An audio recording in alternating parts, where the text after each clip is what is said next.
Allez, il faut qu'on vous parle de cette bourse chinoise qui gagne plus de 50% depuis ses points bas. Ça nous ramène, je crois, fin octobre. Et là, on se dit, bah ouais, quel potentiel si on est resté à quai pendant ces quelques mois. Bonjour Frédéric. Bonjour. Frédéric Rollin pour Pictet Asset Management. China is back to business. La priorité de Pékin maintenant, c'est l'économie. L'économie. Il n'y a plus de doute là-dessus maintenant.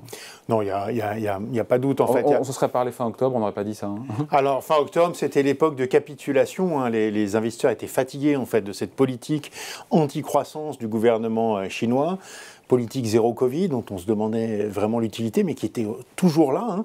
Et puis aussi, politique anti-croissance avec des réglementations extrêmement dures, notamment envers les plateformes informatiques, hein, de jeux notamment, et puis les plateformes Internet, et puis l'immobilier. Donc là, on avait l'impression vraiment que le gouvernement ne faisait plus attention vraiment à l'économie, et que les marchés financiers vraiment étaient pour lui la cinquième roue du carrosse. Et puis, tout a changé. En fait, tout a changé. On a commencé à voir d'abord le gouvernement qui nous dit, bah finalement, ce virus, cette maladie, c'est plus une pneumonie, hein, c'est une infection.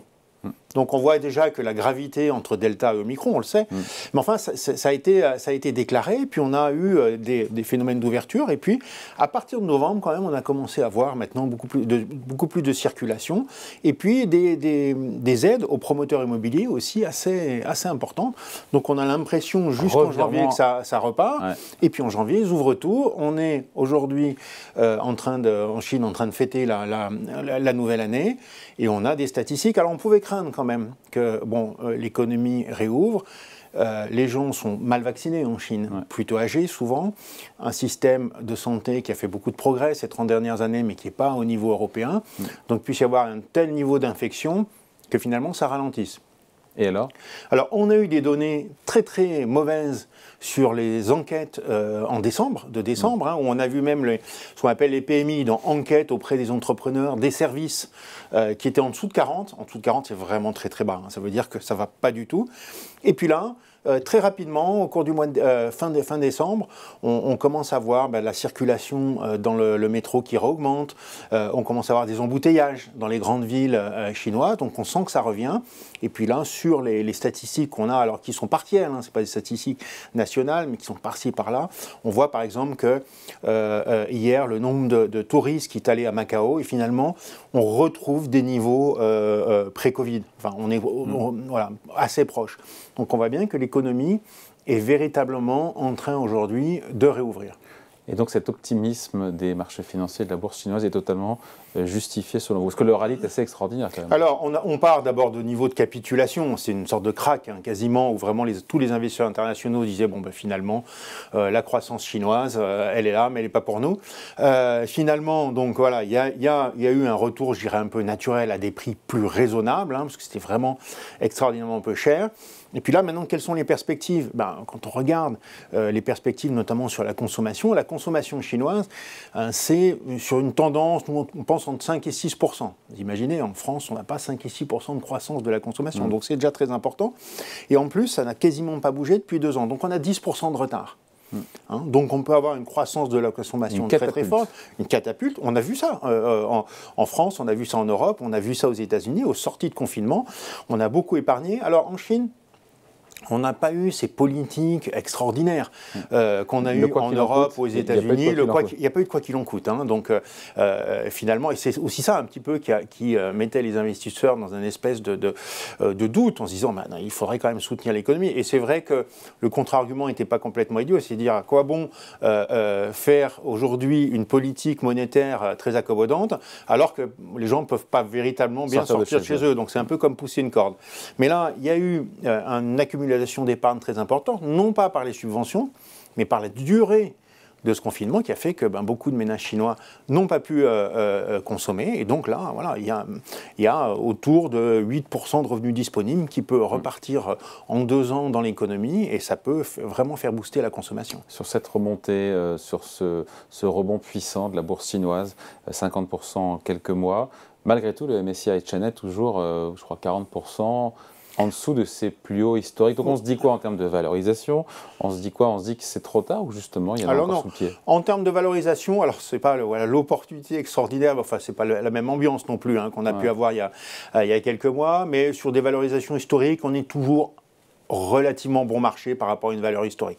Mais je dirais que ça commence à être discutable, dépendant des ratios qu'on prend, etc. Donc je dirais que c'est pas trop cher, mais en tout cas, c'est pas cher par rapport à l'historique. Donc on est encore aujourd'hui sur des niveaux de valorisation, quand on les compare aux actions européennes, qui sont toujours intéressants. Mais alors qu'en Europe, on a une économie qui va fortement ralentir, parce que nous, la sortie de confinement, ça y est, c'est passé. Donc on passe une croissance de 3,5 à quasiment 0 en 2023. Là, on va passer d'une croissance de 3%, qui est une récession massive, enfin ce qui est l'équivalent pour nous d'une récession massive, à une croissance qui va probablement aller 5,5-6. Est-ce que ça, c'est pas accélération des profits? Est-ce que c'est 50% justement non, parce de hausse que ne traduisent pas déjà cette anticipation? Non, parce que quand on regarde justement les valorisations, aujourd'hui, elles sont pas... Enfin, quand un marché est en train... Enfin, une économie est en train de rebondir fortement, qu'on a en plus, je dirais, une inflation qui est relativement bien contenue, donc il n'y aura pas besoin de faire une politique monétaire restrictive, peut-être même que si jamais ça n'accélère pas assez, on peut encore en rajouter. C'est un environnement qui est particulièrement favorable. Ça justifierait plutôt des valorisations qui soient plutôt sur des niveaux élevés par rapport à l'histoire. Et là, on est encore, je dirais, en sortie de traumatisme, quasiment de l'année 2022. Et donc, les investisseurs, finalement, sont pas, enfin, ça s'est pas fait non plus avec des flux très importants. Donc c'est pas trop tard. Ah non, nous on pense que c'est pas trop tard. On y est et on y reste. Voilà. Vous parliez des investisseurs étrangers.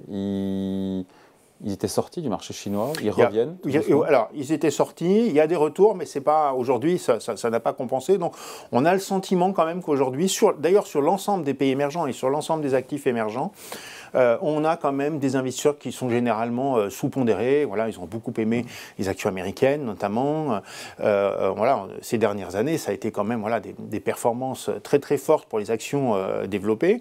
Bon, alors évidemment, 2022 n'est pas tout à fait ça, mais enfin, si on prend sur une plus longue période, c'est quand même des performances tout à fait intéressantes. On n'a pas vu ça sur les actions émergentes. Donc pour nous, effectivement, il y a encore aujourd'hui un potentiel. Ou pourquoi pas, pour des valeurs même françaises, des valeurs du luxe, justement, des marques de prestige. Je pensais à ça, je me disais, mais pour celles et ceux qui nous regardent, qui disent, oh là là, la bourse chinoise, moi j'y vais pas, que ce soit via un ETF ou une SICAV, je ne connais pas, j'y vais pas. Est-ce que jouer certains groupes européens, notamment le luxe très présent en Chine, qui font beaucoup de leur chiffre d'affaires en Chine, c'est pas un autre véhicule indirect pour jouer la réouverture de la Chine? C'est un véhicule indirect, mais finalement juste le luxe, assez précis. Tout ce qui est grande marque de prestige. C'est-à-dire que ça peut être le luxe, mais que ça peut être aussi des marques. Je ne sais pas, enfin si les grandes marques de téléphones portables sont considérées comme du luxe ou pas, peut-être. Mais voilà, c'est pas nécessairement du LVMH ou du Kering. Ça peut être tout ce qui est, ce qui donne l'impression, qui est dans la consommation, aujourd'hui, du consommateur qui va vouloir vraiment sortir de chez lui, consommer dans beaucoup de pays asiatiques quand même des produits de marque. Allez, merci beaucoup. Point de vue signé Frédéric Rollin. Il y a encore du potentiel sur la Chine? Oui. Pas autant que 50%. Alors non, peut-être pas autant que 50%, ne rêvons pas trop, mais il y a encore quelques pourcents importants. Voilà, merci beaucoup. Point de vue signé donc Frédéric Rollin pour Pictet Asset Management. Merci. Merci.